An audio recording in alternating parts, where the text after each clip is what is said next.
Welcome to Hops News, the trusted source in beer culture news. Here's your host, Jay Brew, with special guests, the Hoppy Mommy, Lucky, and Mash.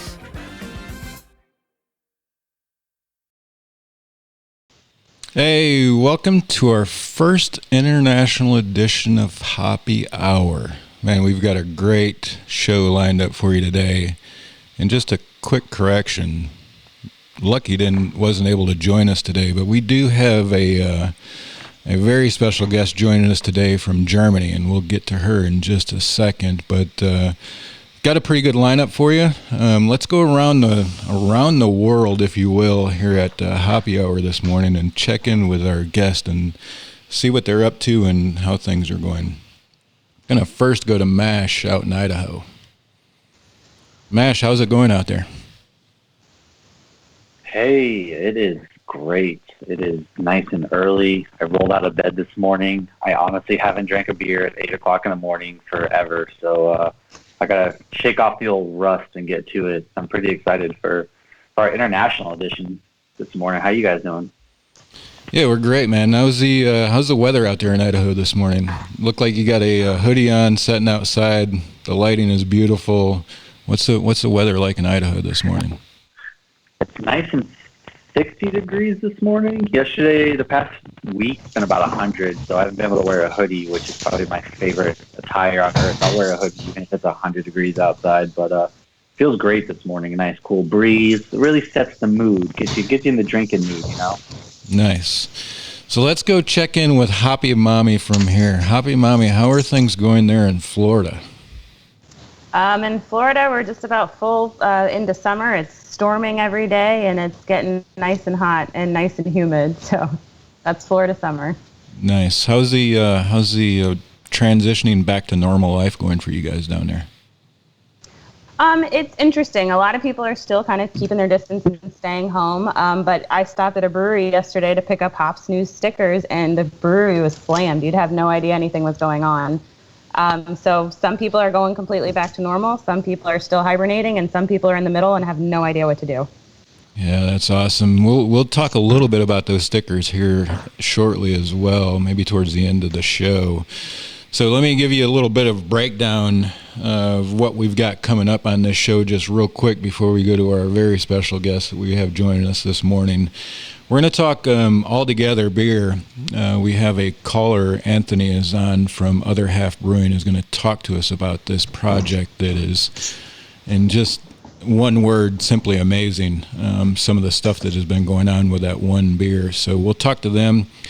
We're also going to talk about the international influence on American beer and vice versa, how American beer is influenced and how other countries have influenced our beer. We'll also talk about the documentary about Greg Koch and Stone Brewing, Beer Jesus.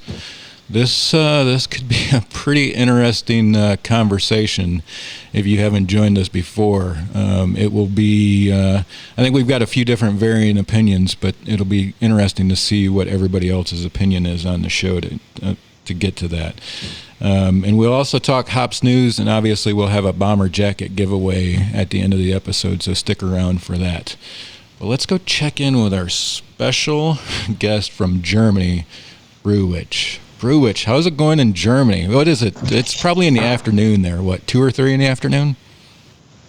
Yeah, so luckily it's about 4 right now, so I'm not having an 8 a.m. beer like you guys.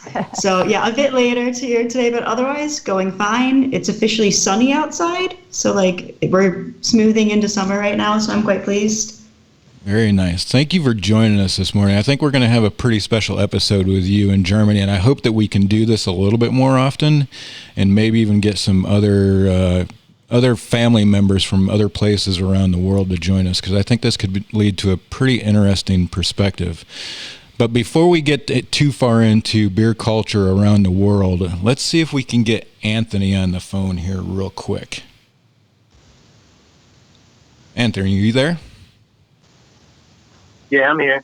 Hey, thank you. Yeah, we sure can, man. Thank you for sticking around. I know it's a little bit awkward when you call in and you don't get anybody to answer, and all you hear is a bunch of music and conversation in the background. So we definitely appreciate you giving us a call this morning and talking a little bit about the All Together beer. And no, thank you guys for having me on and being able to talk about this. So, Anthony, just to start some things out a little bit, tell us a little bit about yourself, how you got involved in beer business. So our show, and I don't know if you've caught it in the past or anything, is all about beer culture, right? What makes the beer culture special? And I think a big part of that for a lot of people is their journey to getting there. So if you don't mind, just give us a little bit of background on yourself before we get too deep down the rabbit hole of what the Altogether beer is, and get into the actual sampling of it. So just give us a little bit of background about who you are, where you've come from, and kind of your start in the beer culture. Sure. I was born and raised in New York, from Long Island originally, and then lived in the city for a very long time. I got into beer actually randomly on a trip into Florida. I was drinking other macro beers for a long time. And then a friend brought me to some place in Miami where they had a bunch of import beers. We picked some stuff, and when I got back to New York, I went looking for it, and I didn't realize all the other stuff that I had saw on the shelves that was available. And I just started trying stuff and reading and going on like Beer Advocate or reading, and then meeting people that were brewers and going to places that were already open in Brooklyn and around Manhattan and talking to people, and the scene swept me. And then at the time I was doing like construction and labor work, and then I ended up switching and getting into bartending and start to be a beer buyer for a place. And eventually I ended up meeting one of the owners at Other Half, the beer shop, and I helped them out with the build out, and they brought me on as their first employee, and it just kind of went from there. And so I've been with them since the beginning of the whole journey. So. Very nice. So what is it that you do at Other Half Brewing now? Right now, I'm the brand representative. So at the time before everything with COVID and the pandemic, I was doing a lot of events. We were doing a lot of international events, a lot of events around the state. So I would help coordinate those with our sales manager, and then build events around that at the bars in the cities we were going to, or cities that were close, so we had a chance to get more of the customers' beer when we would go places. And I would actually go to the events too and represent us, work on merchandise too, and some of the other things that we do as far as brand, like representing the brand with some of the other employees there also. Nice. So tell us a little bit about the Other Half Brewing, kind of what their culture is. I have a feeling that kind of the culture of the brewery is what's led to this Altogether beer, and interested to hear about the start of the brewery and how you guys developed that sort of culture to get you to where you're at today. The brewery is put together by three people are the people that are the primary owners, and they put together a brewery that are really loving beer. Stan is the brewmaster, and the head brewer is one of the co-owners, and he was the head brewer at Kelso for 6 years. He was out at Pyramid before that. He was out at some other brew pubs out in Portland. And he's a brewer for a very long time, and he had the idea that he wanted to open up a brewery, and came up with it with Matt, who was one of the other brewers, one of the other owners, who was originally a chef in the city. They met at a beer dinner, and Matt started home brewing, and he eventually quit being a chef to come on and work at Kelso or Green Point Beer Works with Sam. And then that's when they had to plan to open up the brewery. And Andrew, a friend of Matt's and also a chef as well, who was interested in beer and wanted to be involved in it as well. So they opened that brewery up together. We started in a very small tap room, which if you might have seen pictures before at some point. Our original tap room, the pictures make it look bigger than it actually is. You could fit about 20 people in there, 25 people at a time, and that's where we launched. We were just in the neighborhood place in Carroll Gardens in Brooklyn, and we got our beer into a lot of the really nice and better beer bars in New York City, and local craft beer scene supported us. And a lot of us that are from there that really spent time in New York, that spent time in the beer scene. And there were other people that came on to work that were along the same vein as all of us, because all of us were really involved in the scene in New York, and it just helped it to grow at a steady pace. And we all love beer, love the beer scene, and so we just continued to push that and do that. And Altogether thing is a culmination of that, because all of the beer stuff that we do is directly connected to the hospitality industry, which this beer was kind of, that was a lot of the basis for this beer being built that Sam kind of came up with. And then, what we do, he came up with the idea, and then we kind of helped flourish a lot more, and everybody got involved with the breweries, which is cool. Yeah, I would say that there's probably no cooler place for this all-together beer to start than in New York City. I mean, just everything that New York City has been through in the past couple of decades, to come out with a beer brand like this and kind of the story and the mission behind it, man, I will tell you, when I started to read about it, Hoppy was the one that introduced us to it, and when I started to read about it, I was like, this is storybook. I mean, for this beer to start where it has started is pretty cool. What has been kind of the local reception behind what you guys have done with this? The local reception has been great. I mean, people have been supporting it locally, and even just beyond the local scope, it's been great because a lot of the local brews, while they're around us, we all work with a lot of the people that aren't local. So it just kind of keeps passing on, and just keeps gaining breweries.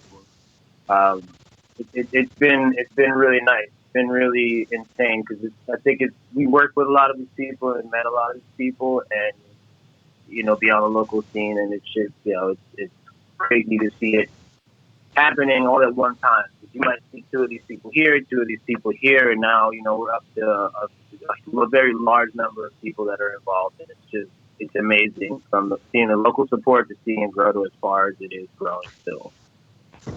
Yeah, that's awesome. So tell us a little bit. I want you to tell us now about the All Together beer, how you guys came up with it, what kind of was the start, the premise, the fundraising behind it.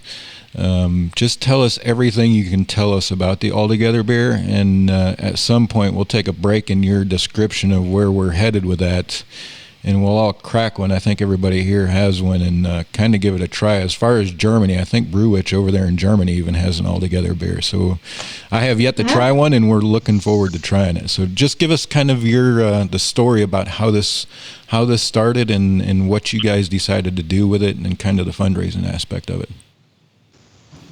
I mean, so it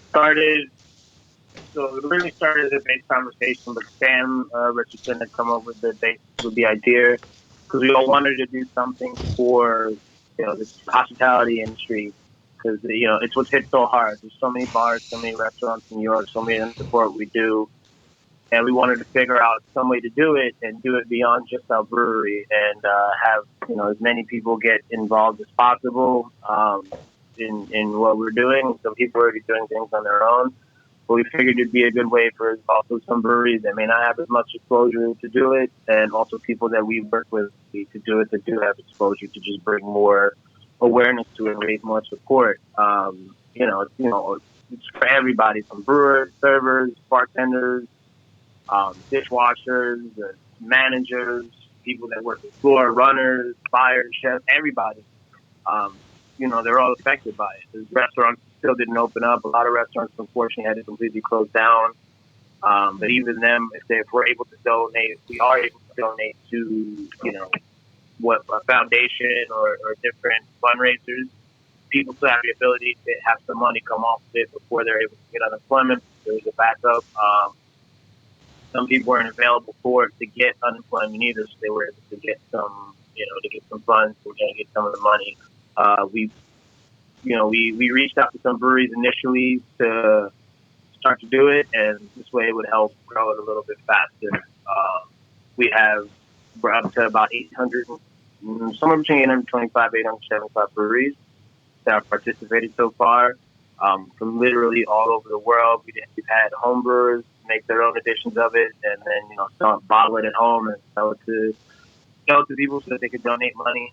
We've had, it's been really crazy and really amazing to see this rise. We started off with a base recipe that people can use if they wanted to, and then if they want to change it or alter it, they can. They have the label that we have that they can download. The base label just says it's the All Together label, so it's recognized as part of this project. And then they build their own label beyond that of whatever they want to put on it. And We've seen some really cool iterations of it.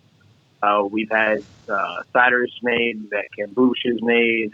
We're working with coffee roasters and coffee companies that are going to make their own like cold brew. So it's just to see what people are doing is insane, and it's amazing. It's really crazy to see how much people are participating in the creativity that they're adding to it, which is awesome. Yeah, that's great. And so just a little bit of disclosure, last week we had on a different brewery that was also doing some sort of fundraising with the restaurant or hospitality employees as well. It seems to be a pretty popular cause. Obviously, as I said last week, and I'll say it again this week, our restaurant employees or our service employees have been hit harder than any other industry during this pandemic, and anything that we can do to help support those people and their families is tremendous, because we all know families out there that the entire earnings of the family is based off of the hospitality or the service industry. And those people have been out of work, some areas for a long time, and it's not going to get any better overnight. So to hear that you guys, that was the focus, obviously in the New York City area, I can't imagine the amount of money that's spent in that service industry on a daily basis that has not been there at all. So, man, my hat's off to you guys for taking on such a tremendous project and focusing on those service industry employees and trying to give back as much as you can. Yeah, so real quick, that was another thing that I like brushed on it, but I didn't emphasize it enough. So all of the people that participate all together, they're picking their own people that they want to donate to. With it, it's for them to donate, but it's not. They're not donating to New York City. New York City breweries that participate are all doing that, but all the people that are outside in Spain and in Brazil and wherever are doing it and donating to their local markets. That was like one of the premises of it. Is we want each brewery or each person that does it to help their own industries in their cities, or some of them even help their own brewery employees, because if they're not if they're struggling to get by to pay people that they haven't been able to pay. Yeah, that's awesome, man. So tell us the base recipe that you guys, and as you describe this, as you tell us about the recipe and the style of beer that it was intended to be, I can't wait any longer, so I'm going to crack mine open and go ahead and start drinking at 10:30, before 10:30 in the morning on the East Coast. So if you don't mind, kind of tell us a little bit of how you got to that base recipe, what the premise was behind it, and what kind of style it was intended to be. The base recipe is made to be an IPA base, but we wanted to make something that was the base recipe be a little bit more versatile.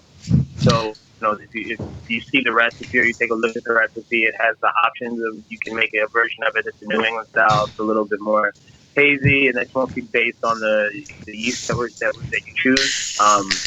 So you can either use London Ale, you can use whatever strain you want of it. Different yeast providers have different strains. Or you can use Chico yeast, which is like the base, like West Coast style IPA yeast. It's a normal profile of what would be a hazy beer. If you use the Chico, it'll just drop out a lot more, so it'll be a little bit clearer, have a little bit less body, which is, we love West Coast IPAs as well as New England style IPAs, so we wanted people to have an option. But again, we also, we gave the water profile for it so that it, be a little bit cleaner on the back end. Some people's water profiles, a little more minerality, or a little bit harder, or sometimes too soft. Harder is a little soft in Brooklyn, so some recommendations within the recipe for people to adjust it to, what we would make, as a base IPA. A lot of people don't know when we started. We were doing a lot more West Coast style IPAs. And, the market just grew towards that. So we've been doing them more. We still do some of them throughout the year, and we love them. But, customers love them. We always want to make sure that we take care of the customers. But yeah, that's the base. A little bit of traditional house, and a little bit of New Age hops, some Mosaic, some Simcoe, Stitcher, and newer, and then Cascade for Old World, because it's still one of our favorite hops we use at the brewery. Nice fruit character, nice and piney, a little punchy bitterness, so dry. It's really nice. So we just try to have a nice balance of everything within there. Well, I would tell you my first sip was simply amazing. That's a great IPA, and mine comes courtesy of Tripping Animal Brewing in Florida. Hoppy can tell us a little bit more about it here in a second, but let's go back around the world again while you're still on the phone, and let's get our other family members from Hops News a chance to talk to you, have some questions, and provide their first sip experience for us. So let's first go to Mash. Mash is there in Idaho, Mountain Home, Idaho, and we'll talk to Mash and kind of get his take, because he might have to dodge out of here shortly. Mash, what do you think about that beer? So my first sip, mine came courtesy of Revision out of Nevada, actually. So that tells you how far the reach has been gone, countrywide. It's wicked good, I didn't know what to expect other than just that a hazy IPA coming from Nevada, but amazing. I think what you guys are doing are great. And the thought that really came to my mind when you were talking about the Altogether was I'm a nerd, so I thought back to the Spider-Man 1 where they're on the bridge fighting the Green Goblin, and the man on the bridge is like, you mess with one of us, you mess with all of us. And as you were saying, that's as New York as it gets. So it's really great that you guys are doing what you're doing out there, and I'm really excited to have this beer. Oh, nice, man. Thank you. That's the premise. And that's the other thing with the recipe is, for some brewers that, if they had difficulties and had questions, we always try to be as transparent as possible with all the recipes. So, it was a chance for us to share what we do with it. Everybody likes to do different things, and if it's a chance for them to, we take recommendations from other people when we're talking to other breweries that we meet. So this is just another way for us to share more with our friends and have more people share stuff with us. Because, we try something and we like it also, we're like, oh, that's cool. Like, we love to see how people spin it and what people do with it. So. Oh, for sure. I think, just creating a premise and then seeing, your idea take off in so many different ways. It's got to be a great feeling, just the creativity everyone's come up with. It's amazing. So we really appreciate, everything you guys are doing out there. All right, let's go check. I appreciate it. Let's go check in with Hoppy in Orlando, Florida. The Hoppy Mommy. She's the one that sent me this one from Tripping Animal, Anthony. So we'll get her take on it, see what she thinks, and also maybe give a little bit of background on the Tripping Animal Brewing there and let us know what they're doing. Well, so far I've had 4 of the Altogether beers: Ivanhoe, Rock Pit, Tripping Animals, and Sideward. Sideward was my first one, and of course I had high expectations because Sideward makes awesome IPAs, and so does Other Half, and it lived up. And I love that all 4 of them have been a little bit different.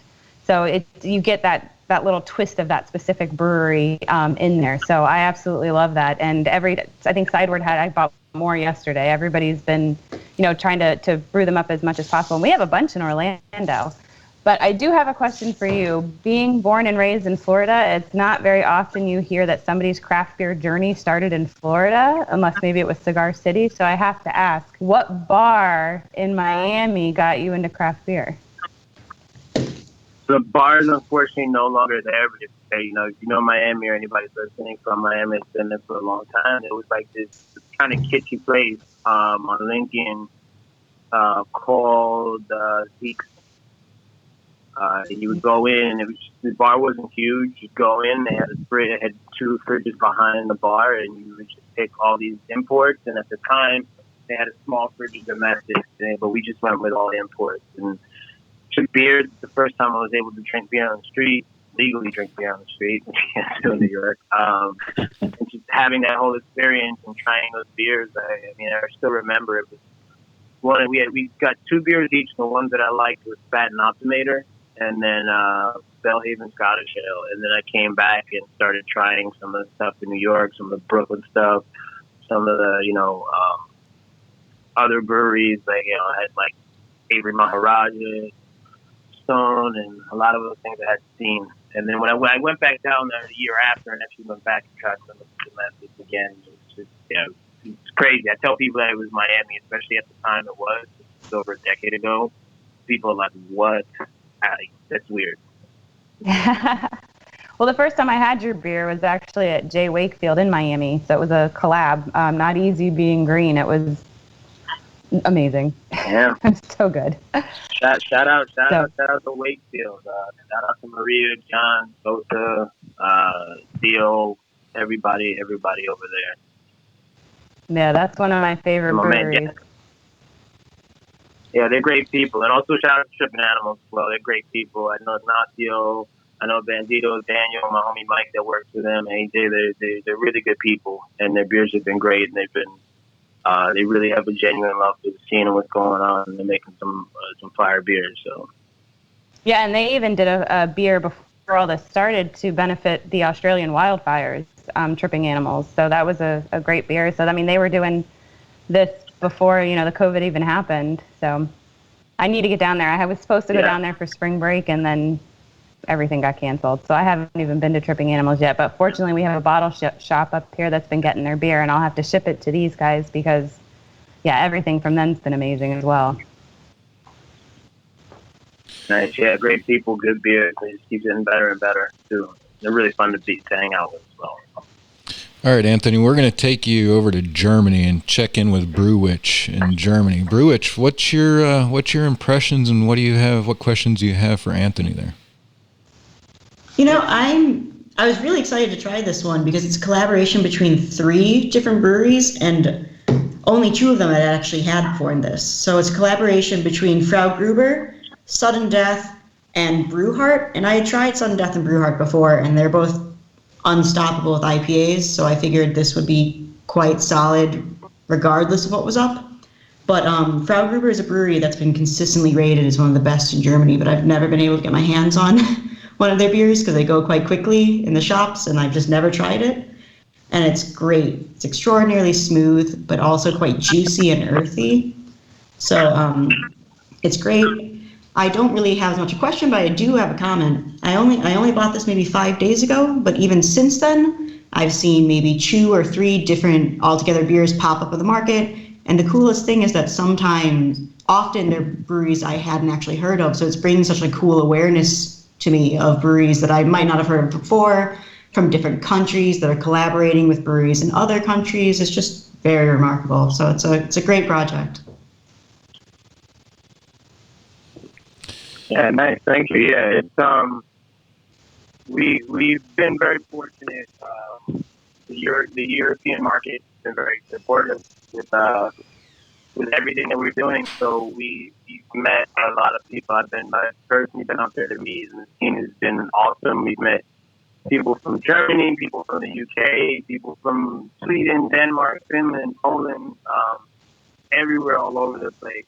Italy, China, and a lot of those people are introduced us to new people, and we meet new people and talk to new breweries, and we meet a lot of people that are coming up and building breweries. So it's been amazing to see the reception out there and the different people working with each other as well, and to hear the feedback on it. We try to get as many people to send us a 4-pack. One of our guys, Jared, who's the GM, he does a lot of social media stuff that we have as well. He's gotten as many of them as we can so we can try them and promote them as well, and take pictures of them at the brewery and he takes them to give them out to employees to try. It's been crazy to see how stuff comes from all places, and also bring people together that may not have worked together already or that had the ideas to, and it just became something to bind them and bond them. It's been great. Yeah, that's awesome, Anthony. It's a great story, great mission, and I don't think it could have happened and started in a better place, to be honest with you. Anthony, we appreciate your time this morning. We took much more of your time than we usually try to take of callers, so we definitely appreciate the time that you've been able to give us this morning on such a phenomenal project. We will definitely enjoy the beer probably the rest of the hour anyways for me. I don't think we'll go all out like we usually do on a Thursday night in our beer consumption, but we definitely appreciate your time and look forward to hearing more about the growth of the Altogether beer. thank you very much, and thank you guys for your time and for having us on. We appreciate it. Appreciate the support. Thank you. Yeah, thank you, Anthony. Yeah. Sure, thank you. Yeah, stay well. Cheers, and hopefully things return a little bit back to normal up there. And have a great day up there in New York City. Thank you. You guys have a great day. You guys are. Take care. Bye-bye. All right, let's go back to, I don't think we gave enough time to Brew Witch. We've got to learn a little bit more about Brew Witch in Germany. So we're going to head back to Germany and check in with Brew Witch and see maybe. I'm going to go around the world. There's Brew Witch in Germany. It looks like we may be having a little bit of Brew Witch. Are you there? Hey, yeah, here again. All right, tell us a little bit more about you, what you do. Because I don't know for sure, but you do have some ties in Chicago, I think. I don't know how. I know how we connected on Instagram. I don't know much more about you, so tell the listeners and tell me and the rest of the Hops News family a little bit more about Brew Witch, what it is that you're doing in Germany, and kind of your story in beer. Yeah, so I'm originally from a town about 40 minutes north of Chicago. So as soon as I was basically drinking in the U.S., I was kind of lucky because Chicago is just an unbelievable beer scene. So I've always been quite lucky beer-wise, and even my hometown had a craft brewery, so like I'm fairly spoiled when it comes to beer. But yeah, I'm from Illinois originally. I ended up in Germany about 5 years ago. For anyone who wants to go back to school and want to do it like really reasonably priced, it's very cheap to go to school in Germany. So I ended up doing my master's in Germany about 4 or 5 years ago. And that's how I ended up in a city called Cottbus. It's a medium-sized city. It's about an hour and some from Berlin. If you were to picture the Polish-German border, I'd be just kind of in the middle there on the Germany side. So I moved to Germany for that. While I was there, I ended up working for a craft brewery called Laboratorium, which really kind of just took off my interest in beer. And since then, long story short, I lived in Ireland for 2 years. I'm back in Germany now, and I'm managing a craft beer shop in Dresden. So if any of you are ever out that way, give me a call. Very nice. So do you still work in the beer industry then? Yeah, well, kind of. So I'm managing this beer shop here. It's loose. It's like half affiliated with the brewery I used to work with. So it's basically the home base for the brewery. We sell the 4 beers that are still being produced for the brewery. And that's essentially it. I'm basically doing all the orders for the shop. When we had events and when we will have events in the future, I organize the events. So often we might have a brewer in for a tasting or something of the sort. So that's my involvement at the moment with beer. That says a lot when you're working at a beer shop and it's tough to find a beer. Yeah, that's pretty crazy, and that kind of takes us back to the popularity of the All Together beer, right? I mean, it's a phenomenal beer. If you guys are getting half the beer that I'm getting out of this can, you're doing pretty well to start your morning because it is very, very tasty.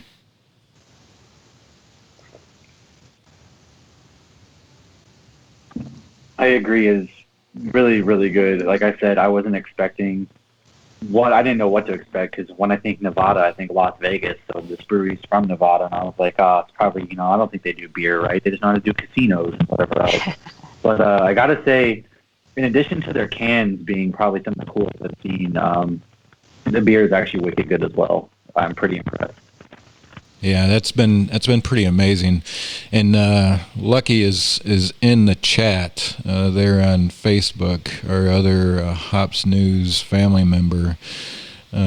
Just to give everybody a little bit of heads up, Lucky is in Madison, Wisconsin, and has had some issues with some curfews there. So his ability to join us has been kind of cut off at for the immediate future anyways. So I don't know. Hopefully everything's well up there. But he said that he tried to find the beer. I think he said there was 2 or 3 breweries in the area that brewed it. He's contacted them all, and they all told him within 45 minutes they were sold out. So that kind of goes to tell you the popularity of this beer. You know, most of those breweries that are doing it aren't brewing, you know, a 5-barrel batch at a time. They're probably brewing a pretty sizable batch of it. So definitely a very popular product that's coming out. So if you have access to it or you see it on the store shelves, you might want to pick up a 4-pack or a case or 3, because it's a very tasty beer that goes to a very good cause. And speaking of causes, let's go back to Germany again and have Brew Witch tell us about the cause that you see the donate button for on our Facebook stream today. Because I think, I will be honest with you, Brew Witch, if I would have had the time to look this up prior to this, we would probably ask them to be on to call in as well, because it seems pretty cool. So we're gonna go back to Brew Witch in Germany, and she's gonna tell us a little bit about the Pink Boots Society. Yeah, so the Pink Boots Society, they're great. They're an international organization, and they focus on inspiring and encouraging women in the beer and brewing industry. And what they specifically focus on is educational purposes. So they have scholarships that I think most of the donations go towards scholarships to help educate women in the brew industry to further their career, which I think is excellent. They also have international branches around the world. I didn't get a full count of how many there are, but there are plenty. Most of them would be in the US. Like, I know there's absolutely one, at least one in Florida I saw, and I think it's one of the bigger ones. But like, it's just a great organization. It's international. There's people all over the world who are involved with it. And also, I think they've had probably a few, if not many, collaboration Pink Boots Society specific beers that have come out. So I'm looking to get my hands on one that was made in Germany here, and it's an American wheat style brewed with Brillo in honor of the Pink Boots Society. And I think a donation from every beer goes to the Pink Boots Society. It's just a cool organization, so hopefully we can raise some good money for them today. Yeah, that's awesome. And we'll go back out here where we can get the 4 of us all in here so we can all talk about this Pink Boots Society. Definitely a great cause. And Brew Witch, if you don't mind maybe reaching out to the organizer of it, let's get them on an episode, because I think this is a cause that's worthy of an episode, and to really put some steam behind it and see if we can raise some, not only awareness, right? Because I think they deserve all the awareness that we can give them with our little episodes and shows that we do here. But every dime that we can raise for an organization like that is tremendous. I mean, we've talked about this the last week as we closed out. We've raised $180 for the nonprofits that we worked with, and it's just a drop in the bucket now. But if we continue to do what it is that we're doing and build our fan base, I think we'll start to see those numbers pick up pretty quickly. And when we can work with organizations like that, and what would be interesting is to work with them and to continue to work with them and see if we can really drive that awareness and that brand for them, and help them raise every dime they can, because it's special organizations like that I would have never imagined existed, that need all the help that they can get. So that donate button is on our Facebook live stream this morning. If you are able, if you're willing, and you have the funds to drop a few dollars or the change of whatever you can in that tip bucket, I know that they would greatly appreciate it and put that money to good use. Yeah, for sure. I think, a lot of what we do is we like talking about beer, we like drinking beer, but most importantly, I think, one of our biggest goals is let's see what these breweries, these companies are doing for the community, especially during times like this. And we like to raise money, and everything goes straight back to these companies. It comes back to the all together. We really we are all in this together. Craft beer and beer in general is just one big community that we really like to help out, give back. So something very near and dear to our hearts, even if it's 50 cents, $1, anything helps. That goes straight to these companies, and it's something that we really take to heart and love doing. Well, and especially right now, with all these festivals being canceled, I actually had a ticket for the Femme Ale Brew Fest in South Florida, right near Miami, and Pink Boots Society gets they do speeches there. They were flying these women brewers in to do speeches and education. And they did collabs with different breweries as well. Actually, the beer I'm drinking right now, Ivanhoe, I had their Sad Girls Club beer, which was brewed with Pink Boot Society. I think it was called Sad Girls Club because, if you smiled more, you'd be prettier kind of thing. I think that was a play on that, which just made me think of Captain Marvel is all I thought of then. But because they're not really getting a lot of the recognition they should be getting right now because, everything's in the background. So I think that it's extra important to keep an eye on those kind of organizations right now so that they don't just kind of fade into the background of COVID and Corona, and we need to keep all these things going. But they're supposed to reschedule the festival. I really hope they do. I was really looking forward to it. It's supposedly been an amazing festival, and hopefully it still happens. And just real quick, Robbie chimed in with a question for Brew Witch. Robbie, we'll get to that question. We're going to talk a little bit about the influences between us, specifically between Germany and American craft beer and kind of that scene. And we'll also talk about Beer Jesus, the documentary. And I think that's a great question to bring up during that segment of the episode. But we'll definitely get to that, I promise you, because that's also a question that I kind of, in his question, Brew Witch, just to give you a little cue and to let you know, is about the regulations, the purity laws, and all of that thing around German beer. So, but Robbie, we'll definitely get to that and have that conversation as well. But we'll continue to talk about the Pink Boot Society because I think it's pretty important to bring some awareness to what they're doing. And like I said, we definitely want to do an episode that we feature them and kind of bring one of them on or a couple of them on to talk about it. But Brew Witch, what's the movement in Germany with Pink Boots? Do you see a lot of what their organization and their fundraising efforts over there? I looked into it, and there actually isn't a Germany chapter yet, which is a shame because there's so many solid German brewers that are women here. So I think that it would be a powerhouse chapter if there were a Germany one. And I know there's been a couple of breweries that have done collaborations in honor of Pink Boots, like this Berlin one I mentioned, Brillo. That's one of the more featured ones I've noticed as of late. But I know that there's a lot of neighboring countries that have done Pink Boot related brews and fundraisers. I think that I know that Stockholm for Women's Day had a big Pink Boots brewing day, and they invited various people from, I think, mostly Sweden, but maybe neighboring countries as well. And they invited loads of female brewers in, and they brewed a big collaboration brew. I know that Kiev did something similar as well. So it's just quite impressive, the community that is here, because there are loads of very impressive female brewers and just women working in the beer industry in general. So I think it's quite cool that they are collaborating this way, and hopefully sometime soon we can get a Germany chapter. Yeah, that's awesome. And I will say that the award for the second greatest backdrop on the Hops News family goes to Brew Witch. Between Hoppy Mommy with the beer-oriented, she's got a table. We haven't seen it yet. Maybe we'll get her to post a picture on our social media accounts of the table that she's setting all of her equipment on. That's obviously takes the cake, but Brew Witch and that library, that personal library that she has back there, man, Mash, you and I've got to step up our game. I feel like I have to tell you that I rent this apartment from a professor in a university, so these are all of his. This is, I feel like it would be very misleading to tell you that these were all my books that I have somehow been collecting. Well, I will tell you. Maybe we should.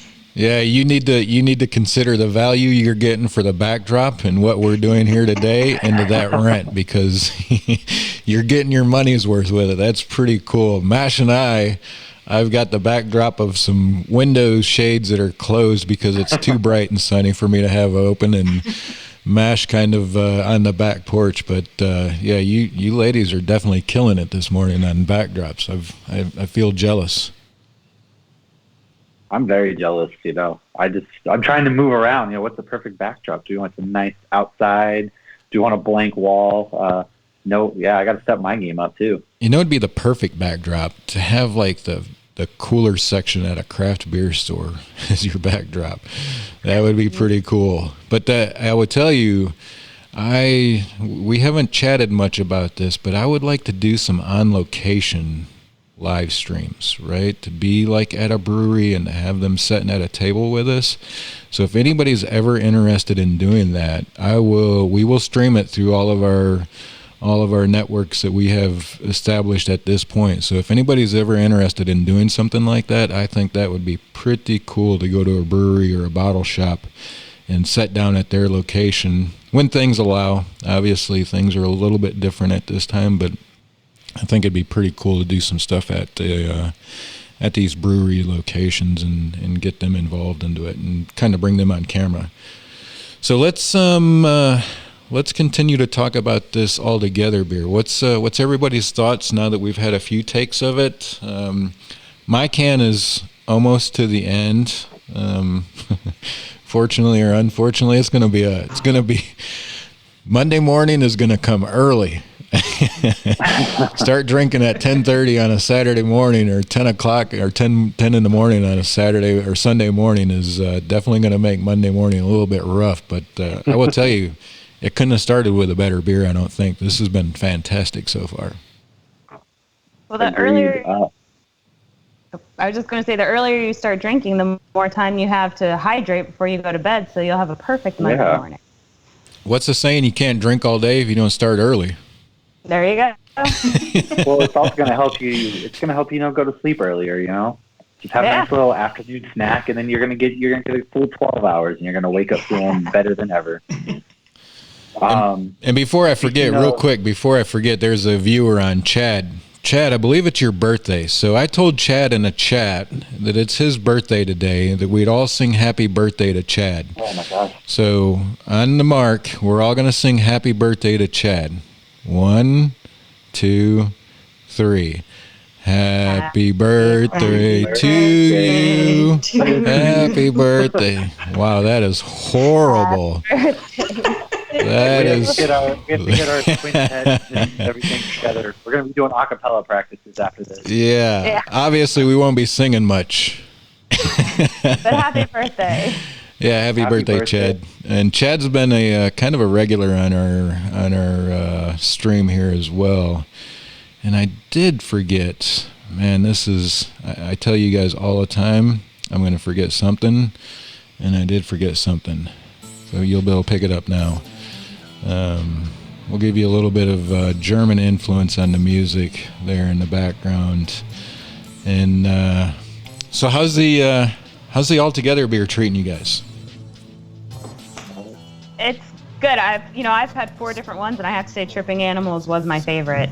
But they're all good. They're all unique. I drank the Rock Pit one yesterday, and as soon as I started drinking it, I was like, this tastes like Rock Pit brewing beer. So I really like that they all have their little twist on their brewery. And some of them are West Coast, like he was saying, and some are hazy. So this one almost seems like a mixture of a hazy West Coast IPA. It's good. This one's, like I said, it's pretty good. They told you they had some pretty good cans. This is the back of my can. Pretty good beer. And going back real quick to do them live, Idaho has actually opened up phase 3, so all bars, restaurants are all open. So I could potentially get out on the streets and do some street reporting for us if we wanted. Oh, I like it. Street reporting. We're going to the streets. Yeah, I'm definitely all for that. We've talked about it a little bit with Lucky on talking about doing some live streams and some maybe some Hoppy Hours, tailgating on Saturday mornings for college football. We can definitely, if anybody's interested in doing it, let me know. I would love to get some on-location type stuff and talking to brewers, especially people that are doing well and doing things for their community. Definitely all about sharing those stories. Before we get too far involved, don't forget Pink Boots Society. There's a donation button up there. They are doing amazing things in the beer space for women that is definitely not as highlighted as it should.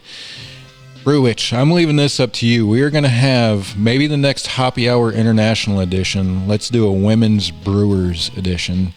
Let's bring in the Pink Boots Society and let's get women brewers from around the world. Maybe you can find one in Germany to call in. maybe we can get one in the United States and maybe any other country, because I think that doing a showcase show like that would be pretty cool for that space in the beer industry. Absolutely. Actually, no, I'm glad you brought that up. Bombshell Brewing Company out of Holly Springs, North Carolina. I've reached out to them, so they are an all women-owned brewed operation that they have going on. So I think that'd work great if we can get them on and get the folks from Pink Boots together. That make for a pretty good episode. You're hearing it here first. The next international edition of Hoppy Hour is going to be an all-women's brewery edition. That'll be pretty cool, because they are very passionate about what they're doing, and I absolutely love the passion behind it, because I think they're just as well capable, or more capable sometimes, than men that kind of tend to let egos get in the way. But definitely looking forward to that. So Brew Witch, that's your first assignment from Hops News, is let's put together an all women's episode of International Hoppy Hour. Sounds good. It gives me an excuse to contact all the dope female brewers that I want to hang with, so I'm thrilled. Yeah, that's awesome. And we're going to take it down to my level here in North Carolina. This is the bomber jacket that we're going to give away. Man, they get better. Yeah, right. We're going to give away for this episode. So stick around. We'll give this bomber jacket away. If anybody doesn't have a bomber's jacket, I will tell you, this is pretty amazing. What these guys do is pretty cool. I think they say bomber jackets greater than koozies, and that's no lie. And we have an opportunity that we'll talk about as a group, and we'll go back to the four of us. We've got an opportunity that we're going to talk about as a group at the end of this episode, and some ideas that we have. And I'll be honest with you, I really want feedback from our viewers, because I want to make this an opportunity that's created by viewers, and kind of what they want to see us do with it. Kind of a way for us to be able to get a little bit more content out there, for us to get some merchandise out there possibly, and for us to get some legitimate beer exchange type of network set up. Because we've all, especially here recently, that's kind of been a very interesting, or a very hot topic on our Thursday evening show, is setting up a beer exchange network within Hops News. And we would love to do it, but it's not free, obviously, and it takes a little bit more of our time, but we're willing to make it happen. But there's going to be a little bit of an ask, and we'll chat about that a little bit towards the end of the show when we give away this bomber jacket. So if you are watching out there, the viewers, we'd love your guys' input. And speaking of viewers, why don't you put just in the chat box where you're joining us from, where you're watching from. That's going to be the winner. We're going to take a random drawing from people that reply of where you're watching from and where you're joining us from this morning. And that is how we're going to choose the winner of the bomber jacket. And it's just going to be random. I don't have any set way of we're going to give it away. But we just kind of want an idea, get a consensus of where people are watching from. I think would be good. Our first international edition of Hoppy Hour. Let's go back to Brew Witch, and Brew Witch, kind of give us a little bit of an idea of what the German beer scene is over there. I don't want let's not get into the U.S. influence right now, but or even Germany's influence into the U.S. markets, but let's talk a little bit about what the German beer scene is like. I spent a little bit of time in Germany, probably about 3 months altogether in the Army, several years ago, mid to late 90s. The beer scene in Germany then was still very much German beer, kind of the traditional German beer that we were used to. I think there was probably some small, maybe underground stuff because of what had happened, or what traditionally had happened in Germany with kind of their purity laws and that sort of thing. But just kind of interested to get your side of what German beer is today and what that scene looks like locally for you. I think the German beer scene has been changing quite quickly in the past couple of years. So like I mentioned, I lived in Germany for about 2 years, and then I had 2 years in Ireland, and now I'm back. And just those 2 years while I was gone, things have changed quite drastically. Because like when I was first in Germany, I felt like it was quite hard. Not too difficult, you could find it, but I didn't think it was easy to find craft beer or smaller batch beer or different styles. I didn't find it as straightforward. I would have to know what I was looking for. I would know which brewery I'm trying to find, and I would have to seek it out. But now being back, I think it's quite more. Uh-oh. We lose her? Yeah, we might have lost a lot of good men out there. we will go back to our we'll go back to our main view while Brew Witch catches up. Obviously, what kind of we chatted about this a little bit off air before we got started. Kind of one thing that we generally take it for granted, right, is good internet connection around the clock. So this could be a challenge for us in the international space, but if she catches back up with us, we'll definitely check back in with her, because she had mentioned obviously later in the days, like everybody's, right, if we were trying to do this at 5 p.m. to 8 p.m. in the States, we would definitely run into those same challenges with bandwidth, especially with everybody home. Mm-hmm. But Mash, what's your final word? Let's go to the final take on the Altogether beer, and we're going to go to Mash first in Mountain Home, Idaho. Mash, what's your final take on this Altogether beer? Because I'm finishing it up, and I'm sure you've probably already blasted through it by now. I typically am a fast drinker, so you actually got me at the right time. There's about one more little sip left in this bad boy. Like I said, it's not even 9 o'clock in the morning yet, so I haven't drank this early in God knows how long.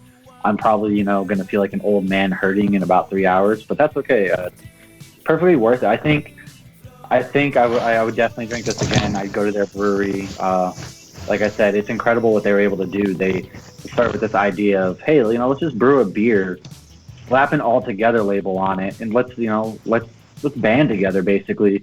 And to see the whole country, there's even in Germany, there's breweries, putting the Altogether label on it. It shows you just, it's easy to forget that sometimes we are all together, and especially in times like this. And so something as small as putting a beer out and donating, it really shows you at a simple level that, there's a lot of good that does come out of not just beer, but people in general. And this beer is phenomenal, goes down smooth, and I would definitely can't wait to get my hands back on some more of this. So, Hoppy, let's check in with you there in Florida. What's your final take on the Altogether beer? I think it's awesome. Every brewery that's doing it, I have to get it. We've been very fortunate in Orlando. Everybody's kind of jumped in and has, been brewing it. What surprised me the most about it was when I looked on the website of how worldwide it truly has become. They call it a worldwide collaboration, but I thought it had only reached the States, but I was very surprised. And I actually had done more research on the Sierra Nevada when they had the wildfires in California, and then Tripping Animals did one for the wildfires in Australia. And it's amazing when they do this, that these breweries all over the world pick this up and start brewing the beer. So this isn't the first time we've seen this. I don't want to say it's a phenomenon, but the first time we've seen this, outpouring of love from these breweries all over the world. So I absolutely love it. And I think it's great. And I'm sure we will see, unfortunately, terrible things are going to continue to happen forever. And I think it's great that the breweries are doing what they can. And I love the beer. All 4 of the ones I've had have been great. Yeah, it's been a great, and I think let's go back to Germany. I think we've got Brew Witch back with us. Look at that. Yay! We've got Brew Witch back. Hey. Yeah. So Brew Witch, we were all just talking. You're not unique in this problem, right? I will tell you that in my home that we have typically pretty good internet access. During this pandemic, between about 4 and 8 p.m. every evening was just disastrous. And I think that what we have found out in all of this stuff is that our infrastructure for internet access is not near where it needs to be. So we're going to go back to you. Tell us a little bit about the German beer scene, and we'll get your last take on the Altogether beer, because I think we're all about to finish it. Yeah, so since I've been back here, I actually think it's quite remarkable how big of a difference it is, because the beer scene, in my opinion, has opened up quite a lot. Because you see all these like with craft beer specifically, you see all these international collaborations and styles that are popping in. Because personally, I think that like American beer styles, craft beer styles influence breweries here as much as they do back in the US. So like it's opened up a lot since the first time I came here, and I think it's quite remarkable that way. And like in regard to that purity law, it's still something you hear a lot about. Like it's something of like a badge on a bottle if you adhere to this purity law. So like you do hear a lot about it, and I think a lot of people look to that for like a quality marker, which I get. But like there's so many unstoppable beers now that just cannot adhere to that at all. So like a lot of people talk about the purity law, but like it hasn't actually been part of the German law since 1987. I looked it up. So it actually hasn't been like any part of the law since 87 because of EU regulations. Because if this purity law was still in place, they wouldn't be able to have any of these other beers from other countries in the EU because they might have whatever it is in it. But yeah, I think that the market here is quite interesting and way more open than it was even 3 years ago. Like it's quite remarkable in that way, and things are moving and people are trying new things, but it's still quite like a slow burn, you know? Yeah, that's awesome. So what's your final take on the Altogether beer there? You're a little bit slow. You're a little bit later in the evening too. I expected that thing to be gone and you talking about fourth beer in by now. But I do have 2 beers lined up, so at least like I'll get there. Okay. I'm not too worried. What's your final take on the Altogether beer for us? I'm really pleased. I'm thrilled with how smooth it is, which I shouldn't be surprised by the Sudden Death Brewing Company, they're one of 3 in this collaboration. All their beers are just remarkably smooth and easy to drink. And like this is not any different. It's so smooth. It has almost like an earthy, grassy taste, which I really appreciate. Like it's both hoppy and quite fruity, but also a little bit earthy. Like there's a lot of complexities to it. I'm very pleased with it. I stupidly only bought 1, so I probably should have gotten more because I'm happy with it. I'm very happy. Yeah, that's great to hear. We're going to go back to the around the world view here for the 4 of us. So we've got a little bit of time built into this. Let's, if there's any questions by the viewers that you may have for any of us, go ahead and spit it out. And I expect Brew Witch to kind of get the bulk of this because she's the newest member of the Hops News family and will probably take the brunt of this being in Germany. So go ahead and spit it out there. We have Chad that is brewing the Altogether recipe of his own with a hop twist this weekend, and that is awesome. Chad, if you're still listening and you want to send that beer to us when it is finished, we will gladly drink it for you. So keep us in mind when you go to bottle that beverage, because we will gladly drink it and share our experience compared to the others, because it's been a phenomenal beer for me. And I'm going to reach down into this cooler. I think we got Mash. Let's go to Mash there in Mountain of Home, Idaho. I think he's getting ready to crack a new one, or has. So let's go to Mash and see what he's drinking on. I did. Sunday morning, never too early for a little blind date. And plus, it has some coffee in it, so I figured it'd wake me up a little. It's an Imperial Stout with hazelnut, coffee, honey, and cocoa. Hoppy Mommy sent me this in the package, and she said it was pretty sweet. And it is nice and sweet, but it's not overly sweet to where you're just, I can't drink this. Because there is a problem with some of those beers that, they do a lot of stouts. They can get pretty sweet. This one's smooth. Taste. You can't really taste the coffee. I taste the honey more than anything else, and it's wicked refreshing, nice, delicious. Sideward so far, the 2 beers I've had by them have not been disappointed. So if you can get some Sideward Brewing, give them a try. They're really, really good beers, nice and smooth. Both times I've had them. Awesome. We're going to take it down to the Hoppy Mommy in Florida. Let's find out what she's sipping on, because I believe she cracked open a new one as well. I actually opened an appropriately named Sunday Morning Stout. It is very thick. It's a stout aged in bourbon barrels with coffee, and I did not read the ABV. It is apparently 11.3%. Wow. She falls over out of her chair at some point. Yeah. At 11 a.m. Hey, let the Hoppy Daddy know he needs to be on the ready today, because this could be a yeah. You might have your hands full today down there. He was talking about taking the boat out later. I might fall off the boat. Yeah. That's awesome. Mash, I actually wanted to say, yeah, I tasted the honey mainly in that beer, but it's actually a collab with a North Carolina brewery, Dissolver. So I don't know, Jay, if you've heard of them. I don't think they're that old. I think they're pretty new, but they came down here for a beer fest in January and did a collab with Sideward. I do see that now. Nice. We're back at the 4 view here. Yeah, that's kind of interesting. Yeah, I've heard of Dissolver, but I haven't had much of their stuff, and I haven't had that one. So I'll share my newly cracked beer here.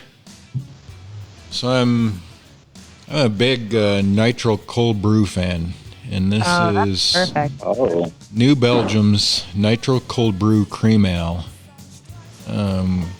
When I seen it on the shelf, I was like, that is going to be my Hoppy Hour International go-to. So that's what we're drinking this morning. And I actually poured it in, nonetheless, my coffee mug. So we are going to enjoy that one. And I have had the first sip, and it's pretty tasty. I mean, it's a cold brew with some alcohol in it. So if anybody enjoys cold brew coffee, I will tell you, if I can find this in the 12-pack, this will be in my refrigerator. It's been a great beer so far. So let's go, Brew Witch. Have you been able to crack open anything else? Let's go back to Germany and see if she's sipping on anything else over there. Yeah, I did. I caught up. I've opened a new beer. This one is by a brewery called Fluge. They're based out of Frankfurt, and they are genuinely, their artwork is fun, so this is worth staring at for a second. They, I'm certain, are doing some of the most interesting things in Germany right now. Like, they're big fans of like anything with Brett in it or Quebec yeast. Like, one of my favorite beers I've tried in the last year that they made was a coffee sour, and it was oh yeah, it was fun. It was a hard sell in the store because it sounds crazy, but it was amazing. It's a coffee sour, so it had like a really strong like cold brew taste, but it also had this Quebec yeast taste, and like I don't know how to describe how well it worked because it shouldn't really work well, but it was phenomenal and it was so great. And this one today is a Brett Pale Ale, so it's one of the more like it's probably one of like the more mild Brett flavored things I've had. So I think it'd be a really great way for someone to start easing into some of their more like those more funky beer flavors, if you know what I mean. So that's what I'm drinking today. Yeah, that Poor sounds... girl in the background. When we go away from her at all, she's gonna be shotgunning beers just to try to catch up. The pressure's on. We're going to go back to the 4 view here. And just real quick to our viewers, I apologize for kind of talking our way through what I'm doing in the production end of things, but the streaming world is changing literally by the minute, and everybody is in a rush to kind of get the market share. And the streaming software that we used to be able to, these guys could see live what we were doing and could see the feed, but now they can't because Skype has updated their software. So I'm kind of having to talk through what our view is so they can understand what they're seeing, because there is about a 20-second or so delay between what you guys are seeing and where we're actually at in the production end of it. So I apologize for that, but it's the best way for the other hosts to understand where we're at on this side. So that is why I kind of talk through it. It's a little bit of a challenge, but we'll get there. So the next part that we have coming up is going to be our beer school. And I'm going to take it back down to me real quick. We're going to talk a little bit here shortly with Professor Hoppy on the beer school of Hops News and what goes on and kind of where we're at. But we're going to specifically talk about this influence in beer. Beer has been global for a lot longer than what we view as capitalism has been global. Beer, and if I don't want to go down a rabbit hole on this, but IPAs, that when that style first came about, that was beer going global. Kind of the preservation of beer and getting it to the next market is where they went with that. But we'll talk a little bit more about that, and we'll kind of learn about that process and what was going on in the beer world and kind of the influences. And we have Professor Hoppy down in Florida, that's going to talk a little bit about the influences in our beer markets around the world, and specifically, I think, between the U.S. and other countries. So let's head down to Florida with Professor Hoppy and learn a little bit more about that. Hey, there she is, Professor Hoppy. Hey. What do you have for us?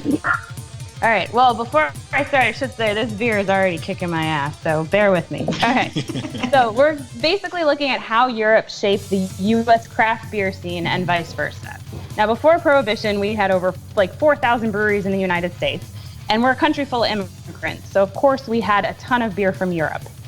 And mainly in the 1800s, there was a ton of German beer from Europe. But unfortunately, all these guys were getting trashed at these bars and breweries, coming home and beating their wives. And that led to Prohibition. Prohibition led to the Mafia, and the Mafia led to the repeal of Prohibition in 1933. Now, that doesn't mean that all these breweries suddenly came back, because not all the states repealed Prohibition right away. We got this terrible 3-tier system, which I could go on for an hour of that by itself, so I won't. And then before we knew it, we had World War II, so nobody was opening craft beer. Now enter Jack McAuliffe. He was in the Navy in the 60s and 70s, and he opened the very first microbrewery in the United States after Prohibition. What happened was he fell in love with beer in Scotland and Europe in general. He actually bought all the ingredients to brew his own beer when he got home. Then he toured Anchor Brewing and said, hey, I could open an actual brewery here and maybe people can drink something other than boring fizzy lagers. And I'm not talking about German lagers. I'm talking about Budweiser, Coors Light, Miller Lite, those boring fizzy lagers. So he did that, and he started New Albion Brewing in Sonoma, California. Unfortunately, it only lasted for 7 years, but he did help change the actual laws in California. They couldn't even have brew pubs beforehand. And he inspired people who we consider craft beer founding fathers. He inspired Jim Koch at Sam Adams, Ken Grossman at Sierra Nevada, Gordon Bowker at Red Hook, and Charlie Pop, I don't know how to say his last name, but he actually started the Brewers Guild and the Great American Beer Festival. So obviously, and he did a whole book on home brewing and stuff too. So while it may sound like, okay, European beer influenced one guy and this was a chain reaction, no, you hear this story very often where somebody went to Europe, their taste buds basically got ruined with all this delicious beer. And then they came back to America and were like, well, I can't drink this beer now. It's, everybody knows that. Once you get into IPAs and then you drink a water-filled lager, it doesn't taste the same anymore. You don't mean to become a beer snob, but it kind of just happens. So while there's still a heavy influence of European beer on American beer, and you see it every September and October, every little brewery has their own Oktoberfest.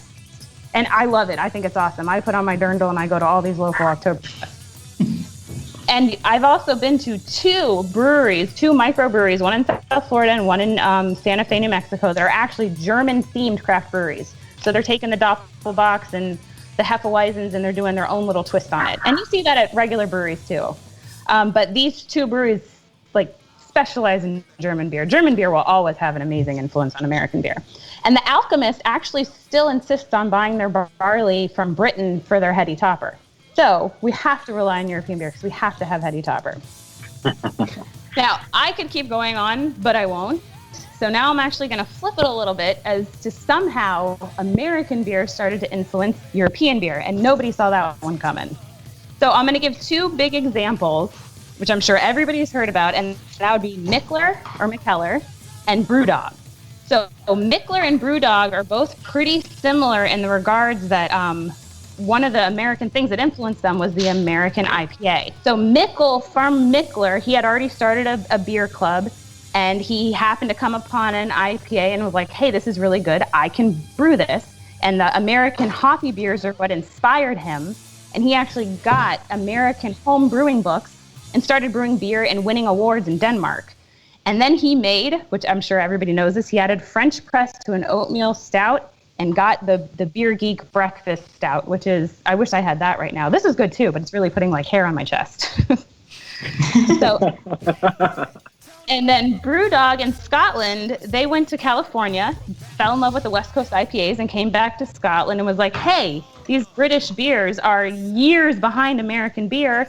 We need to make some good IPAs. And now, not only did we influence these breweries, they came back to the United States and they're influencing us again. You know, Brewdog was the first beer hotel in the States, which is, I was trying to do that this summer, but now they're not even open. And Mickler is everywhere. I mean, they're in San Diego and they're in New York, and I mean, they're a nomadic brewery as well, so they're brewing beer all over the States, and it's kind of neat to see us all come full circle. However, one place that I feel like is not as quick to accept the American beer culture, although it sounds like maybe they are, I would say is Germany. So their beers are just amazing in and of itself. I mean, you can't go wrong with a good classic German beer. I will never turn down a German lager. I will never turn down a German Doppelbock. They're amazing. But I am curious to hear more, because in my research, it said that Germany kind of seemed a little, oh, well, we don't need that beer. We're good. Because any beer how do you pronounce it? Reinheitsgebot? Reinheitsgebot. Yeah. The Reinheitsgebot. Yeah. So, I mean, but you can't knock that, though, because everything just tastes so pure.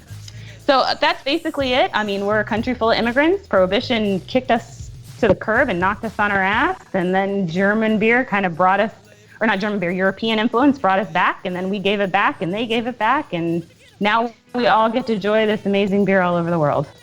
And that's your beer education for this Sunday morning.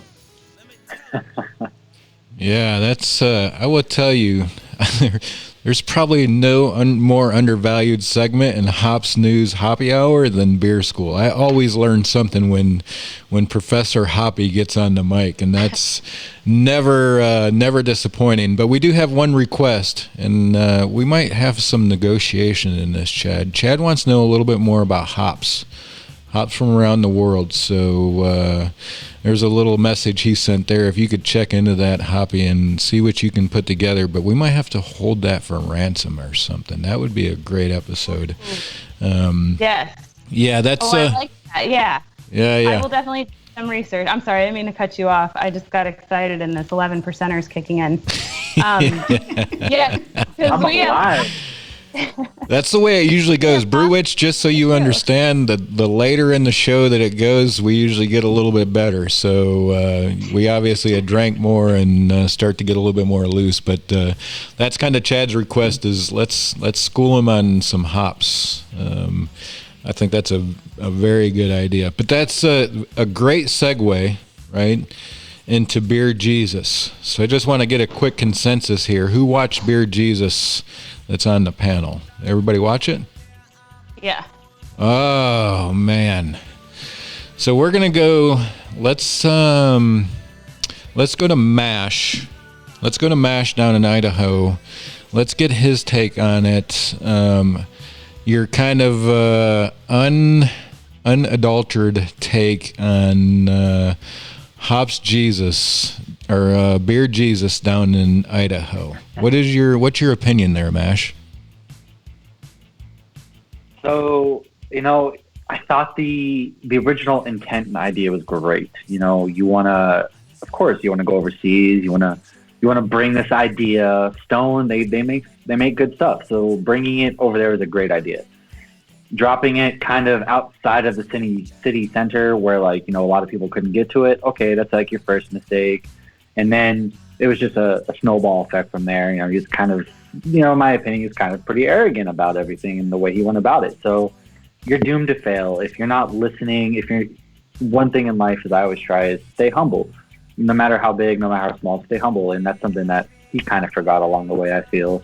And from the, once you start getting that mentality, it was doomed to fail. The idea was great, but unfortunately, as we saw, they closed their doors not too long after.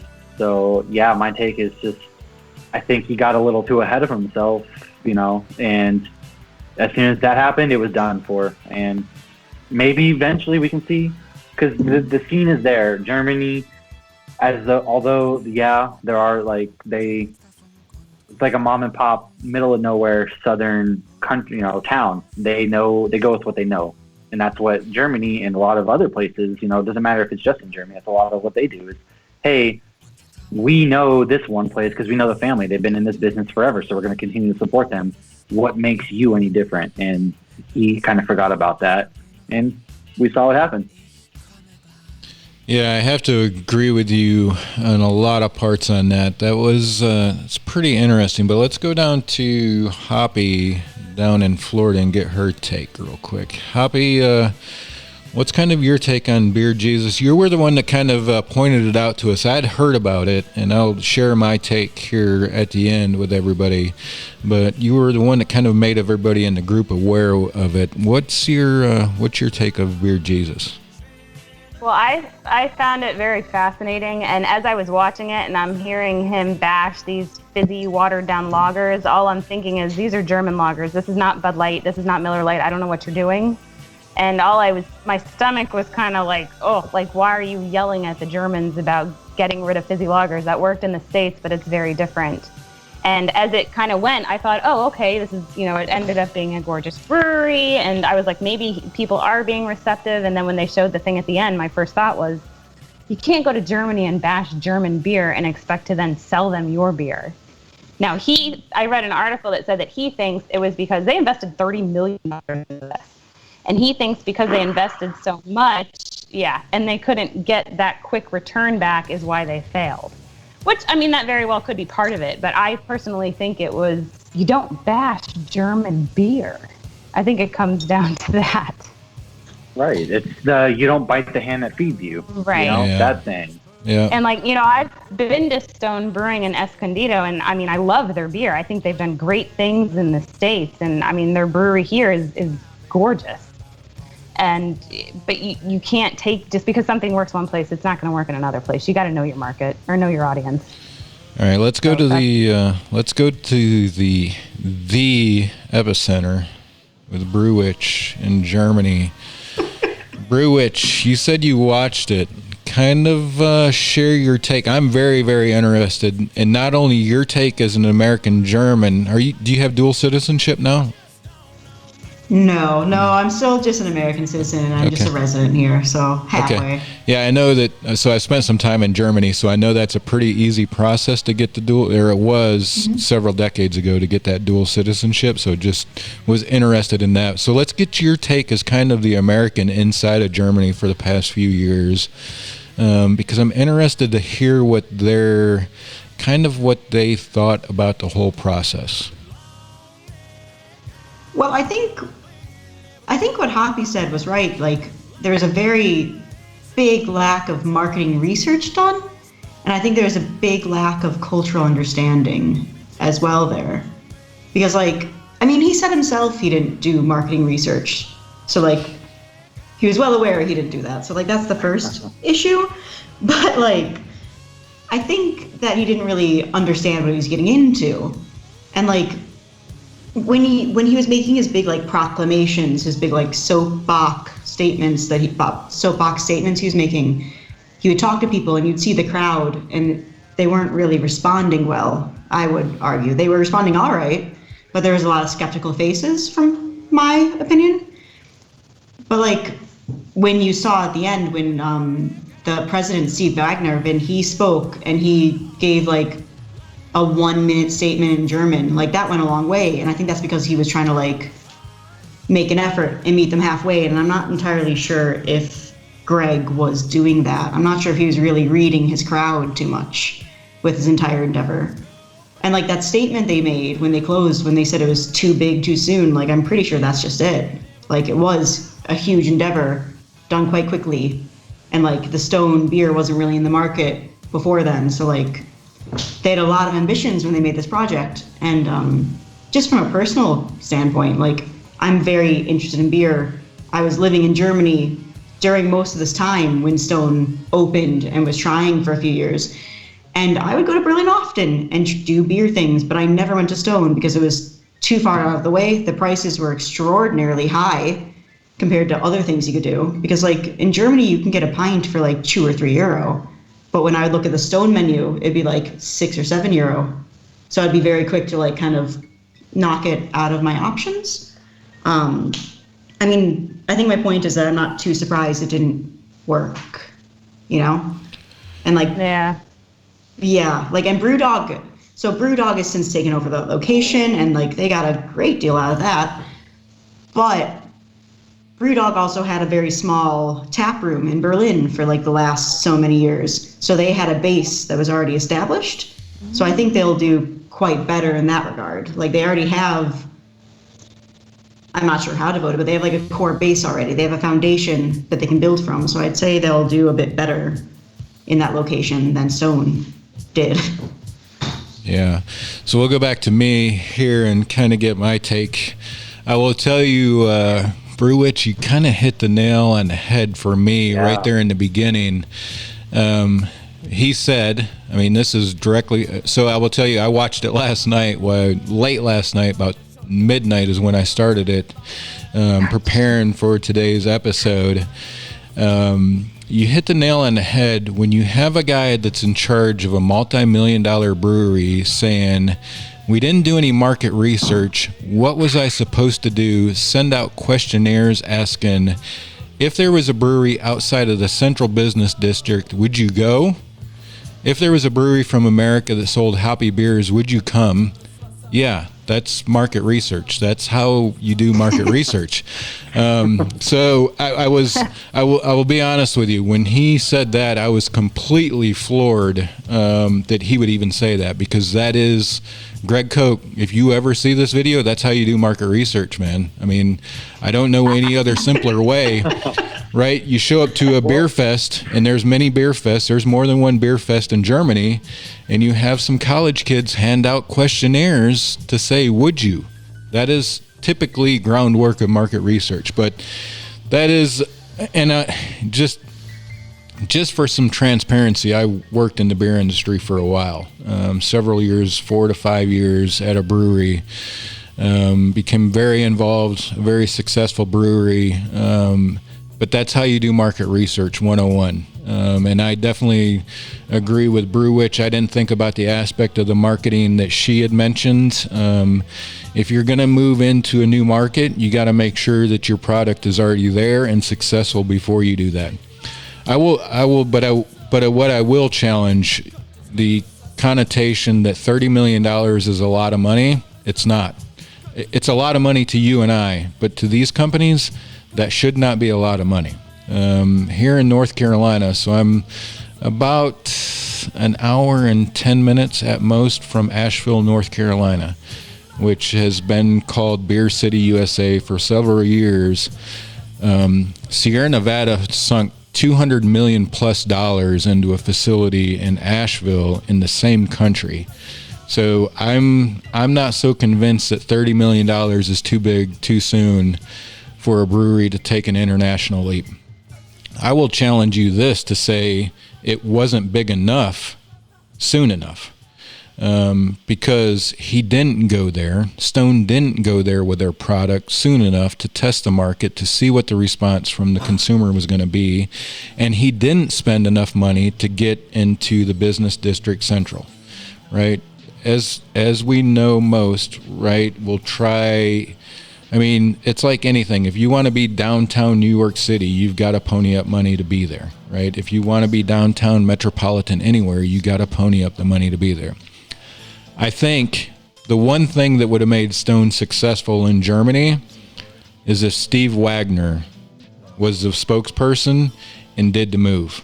I don't know Steve personally. I've never met him, and I don't know for sure who he is as a person, but I will tell you, I don't think Steve is a native German speaker, but for him to take the time to learn German to give his opening ceremony speech in German is telling the type of person that Steve is.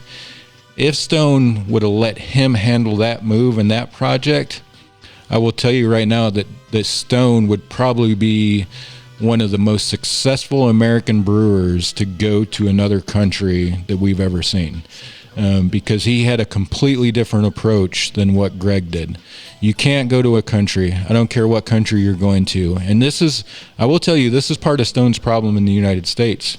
And you guys may or may not know this, but Stone, prior to opening that location in Germany, laid off over 200 people in the United States. So they were running into problems before they even opened that location. And I would dare say that if Greg or if Steve would have taken over the role of CEO of that company, they would be much more successful than what they have been. I think you leave a guy that is very arrogant, and he even said it in that documentary. I know the way I look on film is what I can't remember the word he said, but basically it's not a good look. You're right, Greg. It's not a good look, and you look the same way you do on film as you do in person. That is not a good look for a brewer. Brewers that I know that are the most successful brewers are very humble people. I mean, they're, the ones that are arrogant, and it doesn't matter what business or industry you're in, are the ones that fail. And I think that led a lot to it. If Steve would have been in charge of that transition and that growth for Stone, I think we'd have seen some much different outcome of that. But I'm glad to see BrewDog has taken it over. Obviously you've got it for pennies on the dollar. I think that's a great organization, and they have a great mission of what they're doing. And we're going to go back to the global view here, because we'll get some responses from everybody. But I think Greg Coach's approach was just very arrogant, and I think that is what led to the failure.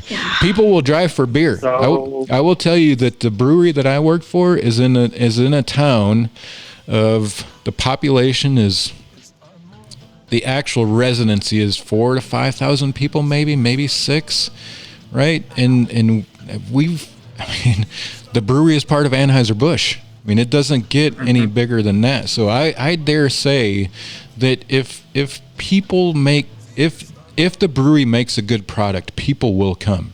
I mean, we have people driving from all over the nation to come drink beer at this small brewery, and it's in a garage, guys. It is in an old welding shop with a roll-up garage door, and they make phenomenal beer, but they're humble. Right? They're humble. They give back to the community.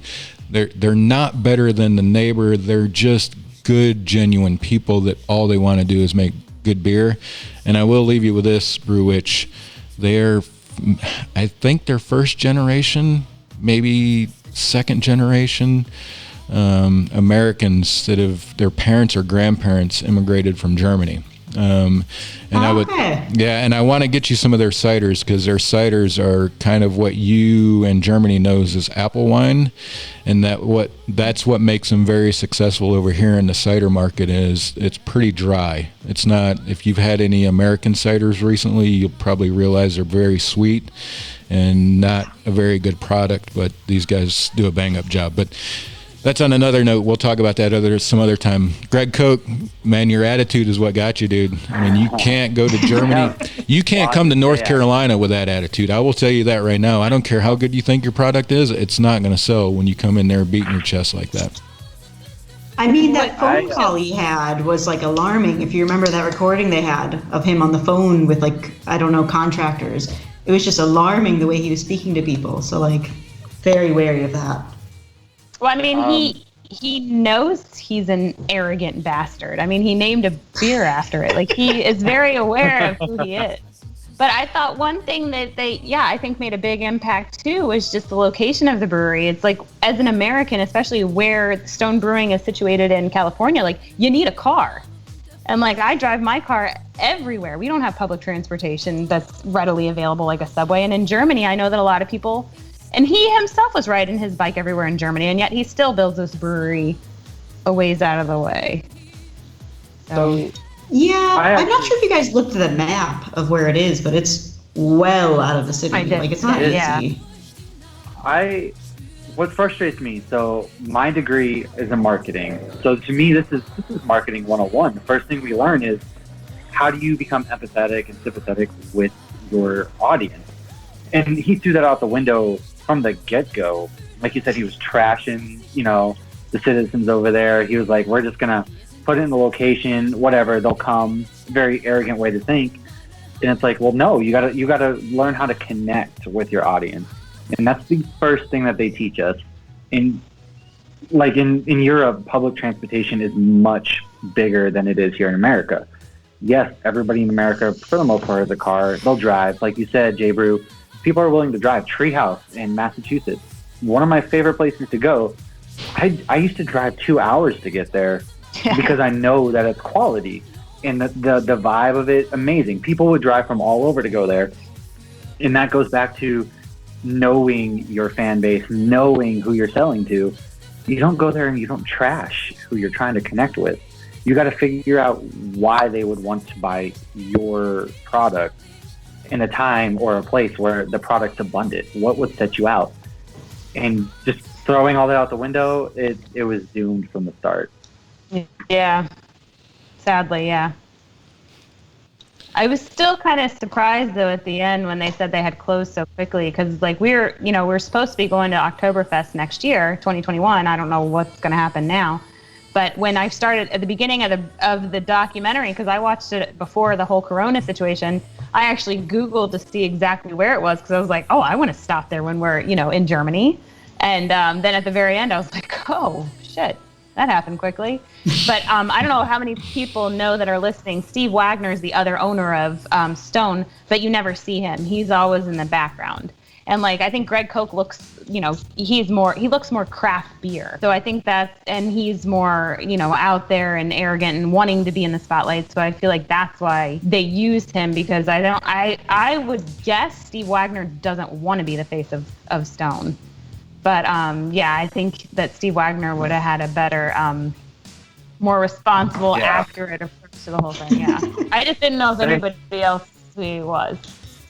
I hadn't really known too much about Steve Wagner. Again, in marketing, you build a persona. It's just like, celebrities, or if you're looking at wrestling, they build that fake persona to connect with the audience. And, again, that's another thing that he just chose not to do.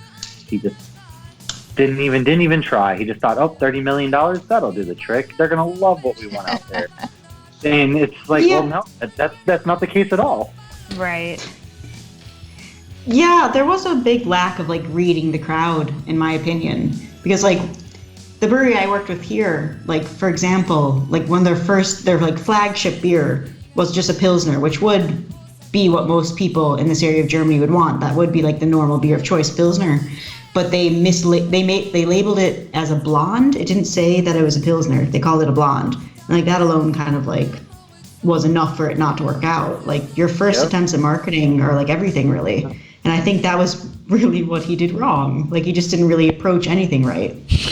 Yeah. It is a shame, because Stone makes great beer. They really do. They make amazing. I regularly buy their beer. But yeah, it is a shame. Yeah, it's kind of funny that, I just, to the point on marketing, when you ask, what are you supposed to do, and then ask the question that you're supposed to do, the simple things. What are the beers that you drink? What styles of beers do you drink? And know your audience. Yeah, if anybody knew, Brew Witch hit it on the head. You better make a good Pilsner, right? If he'd have made a Stone Brewing Pilsner out of Berlin and crushed it, spent serious money and time developing a German Pilsner in the United States. He's got the brewery and the assets to do it, and then release it in Germany.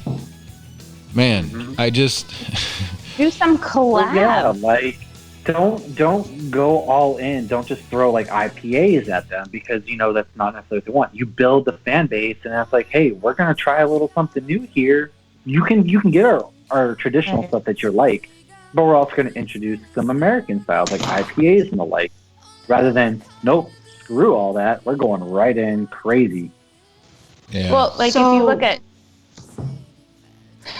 the joys of the internet, talking on the internet. If you look at Mickler, they were a nomadic brewery, and when they went to San Diego versus going to New York, they brewed different beers for that audience, for that area, for that weather.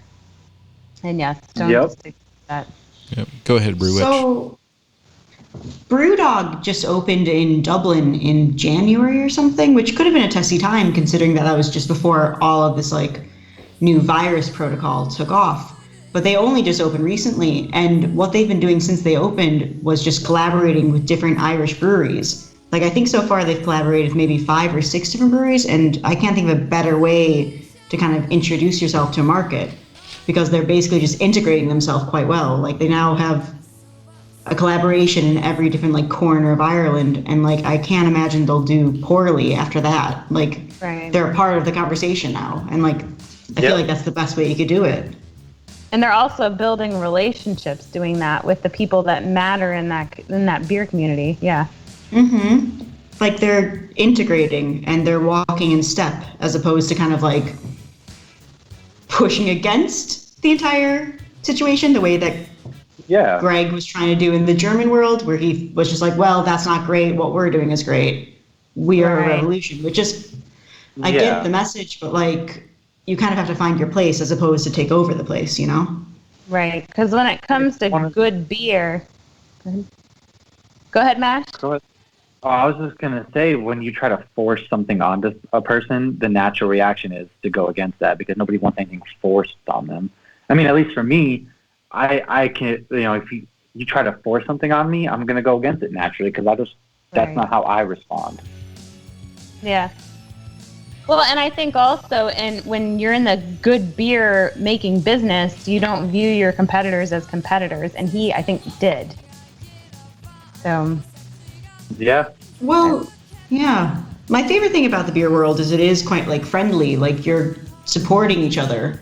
Like it's Right. very like I don't know, it's a very supportive world when you actually look at the people helping each other and like finding the supports you need. So like I find it very counterintuitive that he was so aggressive Yeah. with everything. It's like the craft beer community or just the beer community in general. Just look at all the ways that we're finding these donations, these breweries that are helping out the community. We're more than willing to all be like, that family that a lot of places preach. We're willing to do that. But you also at the same time have to know how to go about it and not just be so arrogant and blind to what you actually need to do. Like the market is there, but it's how you go about it at the same time. Yeah.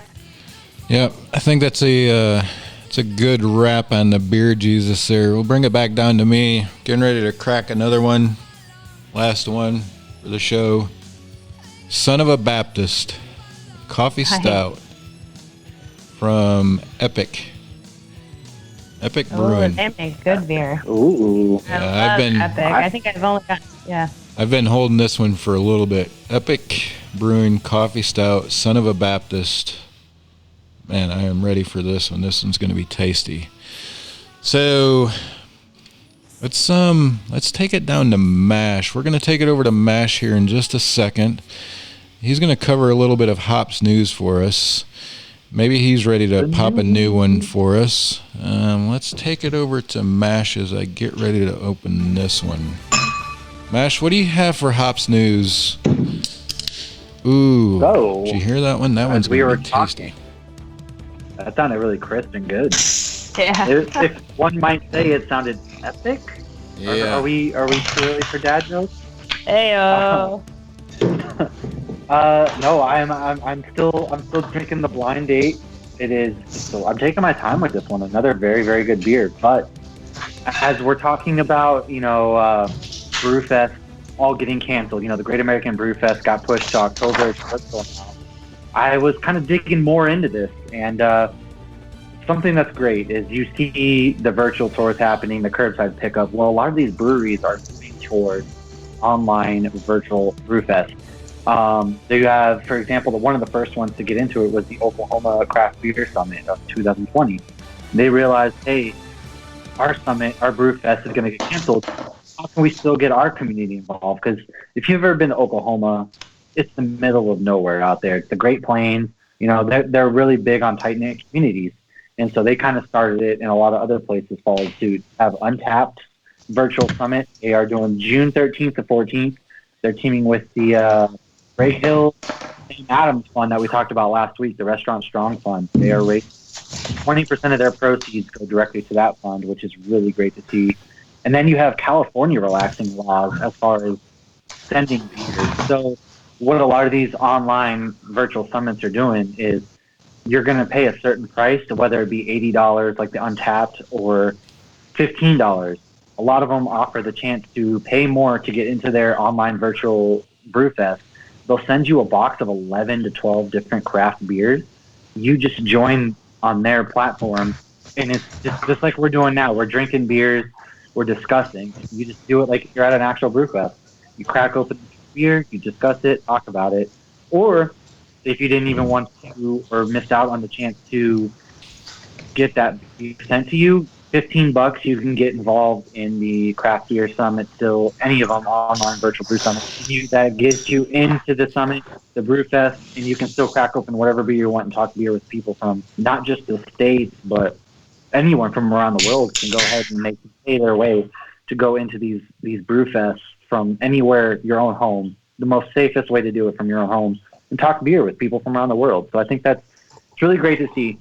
For all the bad things that this pandemic and everything else has brought us, it's also pushed us forward in that we're opening the doors for people who can't get to these in-person craft beer festivals that we see during the summer. You can now join it from our own home and have the same experience with other people who love beer.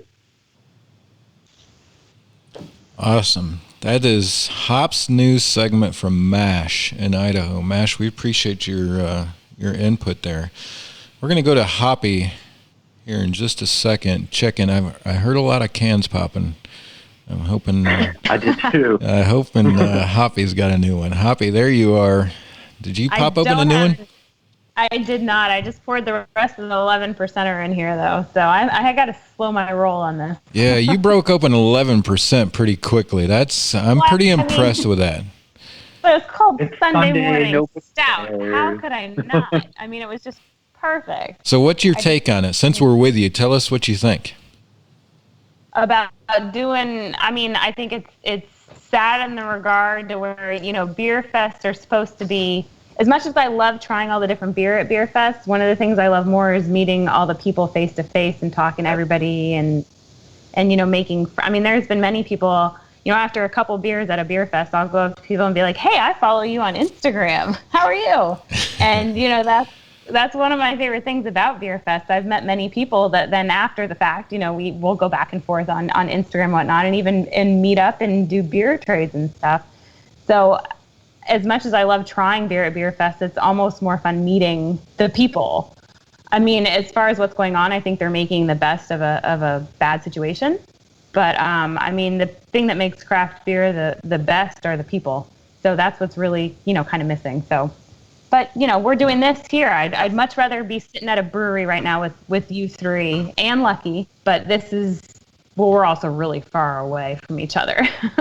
But, that's where we're all making the best of a crappy situation. So I applaud them for doing that. Yeah, we're going to go back to the worldview here. Yeah, we're going to go back to the worldview here. On that note, just so Brew Witch is involved in this conversation, I have taken the first step of ensuring that we get media passes for the Great American Beer Fest next year. So, Brew Witch, if you have the means and the ability, Great American Beer Fest 2021, we will have a Hops News presence at that fest. So that could be a pretty interesting. And I know it's kind of a reach with today's times. We look at it and we think, man, that'll never happen. But if everything clears up, we will all be drinking beer together at some point in the not too distant future. So that will be hopefully at the Great American Beer Fest. Brew Witch, were you the one that popped the top there? after this? That was me. Sorry, guys. Yeah, I should learn how to mute the No conversation. worries. That is the Hey, most refreshing sound. yeah. In the background, you see them One thing you're that like, yeah. one thing you never have to apologize for on Hops News is cracking a can. Let's go to Germany and see what Brew Witch is drinking over there in Germany. I've moved to a sour, which is probably counterintuitive, seeing as it's the lightest of the options I've had today. But it's from Garden Brewery in Croatia. I think they're expanding their presence, so if you find them somewhere your way, grab them. They're so good. They're very fun. They have a very diverse selection. I think the last time I ordered from them, they had something like 18 or 20 different beers just online, and they were all just their standard beers. It's unbelievable. So today I'm having a pink guava sour, and it's lovely. It's very refreshing, but like I probably should have started with this beer as opposed to like concluding with it. It's a bit light, really, but it's lovely. Oh, you always end lighter, you know. There's nothing wrong with that. Kind of refresh the palate at the very end. Mm-hmm. Yeah, we're back at the global view here for the host. So we've got all four of us. We're going to give away this Beer Aid bomber jacket in just a second. They are pretty cool. I will tell you, when I first placed the order, I ordered like 24 of them at once to give away. My wife grabbed like 8 of them, and I no longer have the ability to give them away. So they're pretty cool. We'll give that one away here in just a second to one of the listeners that checked in with their location. So we've got a little bit of an opportunity, and Brew Witch hasn't been a part of the Thursday show, but we will definitely talk about what it is that we're working on and some ideas that we have, and we want your feedback. So if you're listening, definitely don't hesitate to chime in the chat on what it is that you think and what you would like to see. There's a couple of things that obviously viewers, fans, supporters of the program would like to see. One of them is a beer exchange, right? Some sort of collaborated, organized beer exchange, which we get because we do it amongst us, and we know that we could help the fans and the viewers get some great product out there. Another one is merchandise, stickers, hats, koozies with our own branding on it. The challenge is simple, right? Money. Seems to be the root of all growth of anything that you do. And just being very transparent is kind of the organizer behind everything. Hops News hasn't made a dime. Hops News has been around for, I think, 4 years. It's just been recently that it's been pretty active, and we've got a good thing going and some consistency. But we've spent a lot of money on branding. We've spent a lot of money on website. We spent a lot of money on promotions and that sort of thing on Facebook. And we're all about doing everything that we can to promote the awesomeness that the beer culture is, and to help organizations like the Pink Boot Society. And I will tell you guys, this is pretty exciting. The last I checked, we raised over $100 for Pink Boot Society. That's not a tremendous amount of money, but man, that's 2 hours of our time that we have been able to raise something for them. So I'm pretty proud of that fact. We've chatted over the past couple of days in a group chat that we have, at least with the 4 Thursday night hosts that come on. And one thing that we've come up with of how we could do this is through a Patreon movement, where we give member or viewers the opportunity to join a Patreon group to help support the show, to help support the growth, to help support the things that are going on, and the things that are wanted. And it's simple things. And I'll just be very transparent. I would love to get some custom-made bomber jackets, but it's $500 just for a minimum order. So it's definitely something that I think we can do through the support of the viewers that we have. And if anybody has a comment, a recommendation, what I don't want to do and what I will never do is keep the stream available only to Patreon members, because I think the more that we can get the stream in the hands, the more fundraising we can do, because that's what I'm all about. But I think if we can get a group of regular viewers that would be interested in joining the Patreon movement with us, One, we can create a Facebook group that has a Patreon members that will be a part of a beer exchange network that seems to be the highest demand, which I'll be honest with you, I'm kind of surprised because the beer exchanges were pretty popular several years ago, and I just thought that they may have died off, but it seems they're still pretty popular. What's cool about it is so many people on our end of the show involved with beer all over now the world, and I hope to get some more Hops News family members on that can be a part of other countries and continents that can kind of give us their perspective on beer and the beer culture. There could be some serious possibilities with some great beer out there, but I think another one is becoming a little bit more involved for the viewer on the show. There's obviously different levels that we can create, and I've talked, some members have mentioned, we'd love to be on if we can be.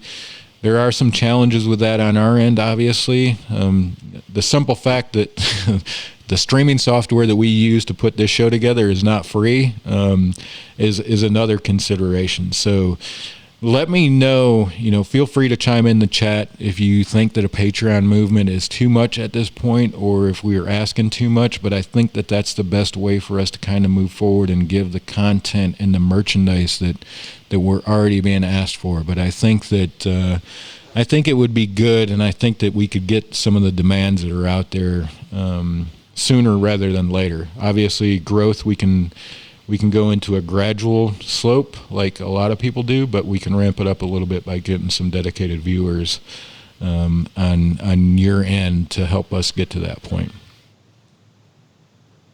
For sure. I think, at least for me, it's just about growing the community, connecting with people.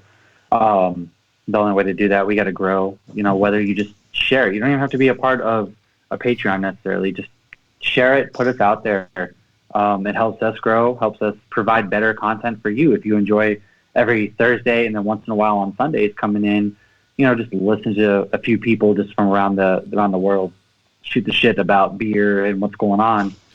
We also love raising money for other companies. So the way to do that is just, grow who we are. We want to be able to reach a lot of other places and continue doing this because it's not about ourselves. It's about the community and some great things that we've been doing, and we want to continue doing that. Right. And also, just yesterday, I picked up stickers from a guy, Mikey Prince. He does awesome stickers. But anybody who reaches out to Hops News on Instagram or the Hoppy Mommy on Instagram, if you send me your address, I'll send you 2 stickers, one for your personal bar or cooler, and one for you to put up in any local brewery you may want to put up in. So we really just want to, and that's free of charge. I'm happy to send you stickers. We just kind of want to get our name out there and our brand recognition out there. And the more people that are listening, the more people that are donating. And Brew Witch, before we go too far, you got a fan. You've brought a couple of fans with you today. Alexander is in the chat. He gave a big shout out to you on that. So we definitely appreciate the fans of Brew Witch on the show. It's been great to have you on the show, and we truly hope that we can somehow fit an international version of Hoppy Hour in, or even have you on our regular show on Thursday evenings would be great. I know that's a big ask on you because that's damn near morning time. You'd be drinking beer probably 4 a.m. Right before you're getting ready to go to work or class. We definitely appreciate you joining us today and hope we can continue with this. I was thrilled to come, and if I'd be happy to do international calls whenever, but an odd Thursday would be no problem. It could be a weird slumber party call for me. I'd be thrilled to come again. So thanks for having me. Yeah, it's been great. And all of the viewers out there, we definitely appreciate your time. Definitely appreciate you joining us today. And like I said, $100 it's more than what we started the show with. So definitely thank you to the listeners and the viewers that did give back to the Pink Boots Society, because I think it's a great cause. And I look forward to having them on the show, an episode soon. And let's give away this. Let me scroll the chat real quick. We have Florida, we have Nebraska, we have Massachusetts. There's one. I got it right here. Idaho. We're going to give it away to... Leanna, anybody that's watching a beer show in Napa, California deserves a koozie. I mean, that's wine country. Yeah, yes. That's wine country USA. They're so close to Russian River. You know they know good beer, too.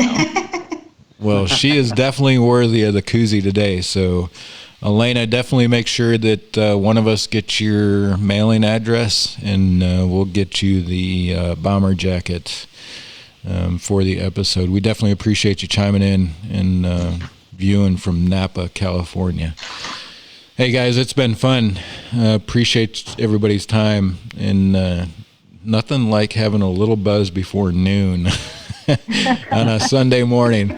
But I've got to give a shout out, and I'm going to go to each one of you, but I'm going to go back to me here real quick. I have to give a shout out to New Belgium. And I'm just going to be very, very honest here. I'm not a New Belgium fan, if you haven't watched before. What? Satire. You don't love satire. But I will tell you, I am going to find more of this nitro cold brew, because this is a cold brew coffee in a cup with alcohol, and it is simply amazing. I mean, this is the beer, if I can find like a 12-pack of this beer, this is a beer that I will stock up on and have in our cooler for tailgates early in the morning, because this will be a hit. Great product here, New Belgium. I definitely appreciate it. If you can see, only 5%, so not too rough in the morning, but a great product. Let's go to Mash in Idaho for his parting words. Mash, tell us a little bit about where we can find you and that sort of thing, and who your shout out is to here today on this episode. For sure. You can find me on, the Twitter sphere, the Instagrams, Matthew Tyler, Facebook. Hey, if you want to shoot me a Facebook request, you'll just see a bunch of pictures of, my kids, but I'm always happy to interact, talk to you guys. I love talking to people.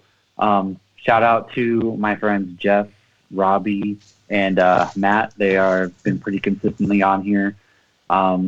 And also to Free, a bunch of people I've brought in. They've been pretty consistent. So thanks you all for listening and watching. And we'll see you all on Thursday. We have a guest coming at us from Brothers Brewing in Virginia. They're doing a lot of great things, Cast for Cause, and can't wait to talk to them. Awesome. That takes us down to, we're going to head to Florida next with Hoppy Mommy. Hoppy Mommy, tell us about where we can find you, where the viewers can find you, and give us your shout out for the episode. Everybody can always find me on Instagram, the Hoppy Mommy. As far as Facebook, I'm the same as Mash. You're just going to see pictures of my kids. And to wrap up today's segment, I just want to thank Other Half. I mean, when they responded to my email, I totally fangirled over that, because they're an amazing brewery. I've had to have their beer shipped to me. One day I will be in that tap room, and I just want to thank them again for getting on this podcast or this live stream with us, and for doing the All Together beer. It's just been amazing, and it was really cool to get to hear from somebody from there directly. It was awesome. Yeah, that's good. Especially for our little episode and little social media account we have here. Let's head to Brew Witch in Germany. Brew Witch, what's your? How can people find you? How can the viewers find you? And what's kind of your shout out for the episode? I'm most easily found on Instagram at Jill Bear with 2 R's at the end. I'm on Facebook, but I don't really use it, so better not find me there, really. My main shout out is for Hops News. Thank you for having me. It's been a lovely time, and I'm thrilled I finally got to join you. Normally the time difference doesn't really let me chat with you guys. So it's quite nice that we actually had a weird morning, afternoon drink, so I'm thrilled. And then otherwise, I'd love to shout out the 3 people that made the All Together beer, which would be Frau Gruber, Brew Heart, and Sudden Death, because it was phenomenal, and I will buy it again as soon as I can. So regardless, thanks for having me. Awesome. And let's go back to the global view here. Yeah, like always, share us on social media. We're on Instagram, Twitter, Facebook. You can find Hops News at Hops News. pretty easy. Expect some big news coming from us soon with the Patreon movement, because I think that'll be pretty big for our viewers and us. It'll help us get out there a little bit more and create maybe a little bit of an operating budget for us that we can spread the news a little bit more and try to get more involvement, especially with the fundraising aspect. There's one thing about fundraising: the more people you reach with your message, the more money you will generate, right? And as simply as using the money that we generate to promote the shows will create more money that we can give back. And with that, anybody that has been able to donate to Pink Boot Society, man, I definitely appreciate every dime that you've been able to give. And we look forward to Brew Witch. I'm kind of going to put your feet to the flame, so to speak, right? Let's try to get this arranged for the next international Hoppy Hour.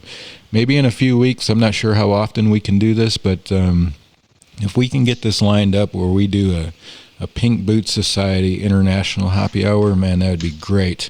And like I said, thanks for joining us. We appreciate you. You'll hear more for us. Anybody that's watched or shared us, join our social media account, share our social media accounts. We'd definitely appreciate it. Till next time, cheers. It's been a great morning. Cheers. Great Sunday morning from all over the world. We appreciate you, and have a great day.